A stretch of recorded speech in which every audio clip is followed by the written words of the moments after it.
Hi, so today we are going to learn about modal verbs. First of all, just take it that modal verb can. Can is used to indicate ability and to take the permission or to give the permission, and at the same time can is used to indicate the possibility. So for example, I can swim.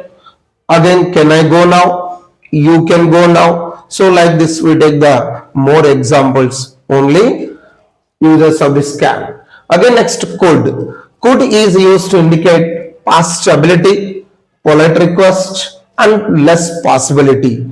Suppose say I could play well when I was young. So at the same time, could you please give me your pen, or could you please lend me some money? So like that, some examples we can take it there. Next to may. May is used to indicate the permission and at the same time possibility. Suppose example say, may I come in, sir? At the same time, so you may get good result. So like that, to indicate the possibility, we have to use may. Again, next to might. Might is used to indicate the less possibility or weak possibility. Suppose example, he might be at the station, means it's possible only the less or the weak possible. So to indicate that, we have to use the might as a auxiliary or the modal verb. Next one, will. So will is used to indicate the future certainty or the willingness. Suppose generally when you take it that future tense, we have to use will. Suppose example, you will play cricket tomorrow. At the same time, willingness. If you ask him, he will help you, like that. To indicate the future certainty or the willingness, we have to use will. At the same time, next see that would. Would is used to indicate the polite request and past habits. Suppose here, would you like some coffee?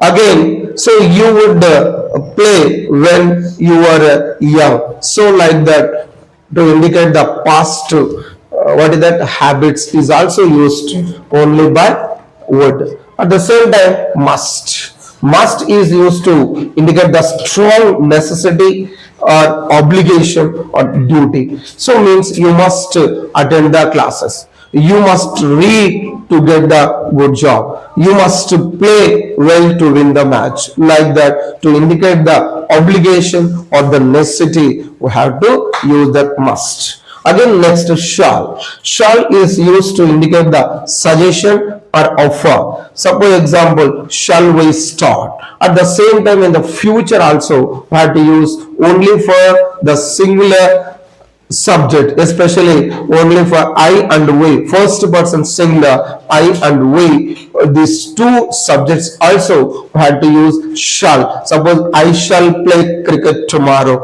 or we shall go to Bangalore tomorrow. Like that, we have to take shall as a verb to indicate the future also. Next to should. Should is used to indicate the advice or the duty. Suppose say if you want to give any advice to the any person, so you better to use should. Means suppose you should consult a doctor, you should wear the helmet, and you should see a doctor. Like that, we take the more example for that. Next to ought to. Ought to is nothing but must or should. Means ought to is used to give advice or obligation. Means you ought to listen your parents' words. You ought to learn how to read and write. So like that, to indicate that obligation or advice, we have to use this ought to. Again, next used to. Used to is used, what is that, to indicate past habitual actions.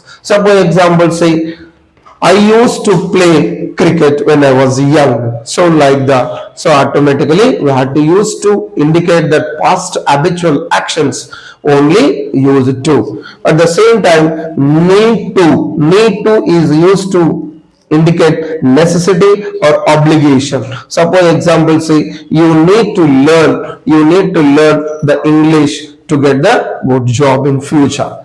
Next one, how to. How to is used to indicate that obligation is nothing but duty. So means I have to go like this. So in the different situations, the different kinds of modal verbs we have to use it. So that's why you just remember that how to use this all the things clearly, and just try to improve your language skills by using this all the things where is the necessary and in which place the necessary, have to think it and try to use in a proper way to learn and to speak so very fluently in English. Thanks a lot.